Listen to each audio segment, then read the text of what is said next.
Weekend ആകുന്നതിന് 2 ദിവസം മുമ്പ് ഞാൻ പ്ലാൻ ചെയ്യും എങ്ങോട്ട് പോകണമെന്ന്. വേറൊന്നിനുമല്ല, എനിക്ക് റൂമിൽ ഇരിക്കുന്നത് അത്രയ്ക്ക് വലിയ ഇഷ്ടമല്ല.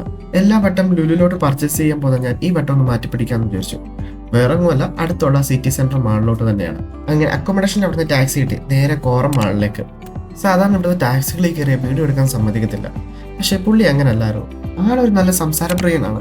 കാരണം എന്ന് വെച്ചാൽ എന്നെ ഡ്രോപ്പ് ചെയ്യുന്നവരെ പുള്ളിക്ക് അറിയാവുന്ന ഇംഗ്ലീഷും ഹിന്ദിയും വെച്ച് എന്നോട് സംസാരിച്ചുകൊണ്ടിരുന്നു. അങ്ങനെ ഫൈനലി ഞാൻ സിറ്റി സെന്റർ മാളിലെത്തി. ഇത് മസ്കറ്റിലെ അൽഖുറം എന്ന് പറയുന്ന സ്ഥലത്താണ് ഈ മാളുള്ളത്. അങ്ങനെ മാൾ ചുറ്റിക്കറങ്ങി നേരെ ഹൈപ്പർ മാർക്കറ്റിലോട്ട് കയറി. നിങ്ങൾക്കറിയാലോ, ഈ ഉന്തുവണ്ടി ഇല്ലാതെ എനിക്ക് ഹൈപ്പർ മാർക്കറ്റിൽ കയറുന്നേ ഇഷ്ടമല്ല. സാധനം മേടിച്ചാലും ഇവൻ എന്റെ കയ്യിൽ തന്നെ കാണും. അവിടെയുള്ളതെല്ലാം മാറിയെടുക്കുന്ന നല്ല ആഗ്രഹമുണ്ട്. എന്നാൽ കയ്യിലുള്ള പൈസ കാരണം ഞാൻ എന്നെ തന്നെ കൺട്രോൾ ചെയ്ത്. അങ്ങനെ അവസാനമായിട്ട് കുറച്ച് സ്നാക്സും പർച്ചേസ് ചെയ്ത് ബില്ലും അടിച്ച് ഞാൻ ഇറങ്ങി. അങ്ങനെ പുറത്തേക്ക് ഇറങ്ങിയപ്പോഴാണ് മനസ്സിലായത് ഞാൻ നല്ലപോലെ ടൈം അകത്ത് സ്പെൻഡ് ചെയ്തിട്ടുണ്ടെന്ന്. കാരണം പുറത്ത് നല്ല ഇരുട്ടായി. അങ്ങനെ അവിടെ വെച്ച് തന്നെ ഒരു ടാക്സിയും ബുക്ക് ചെയ്തു. ടാക്സിക്ക് വേണ്ടിയുള്ള കാത്തിരിപ്പാണ് ഈ കാണുന്നത്.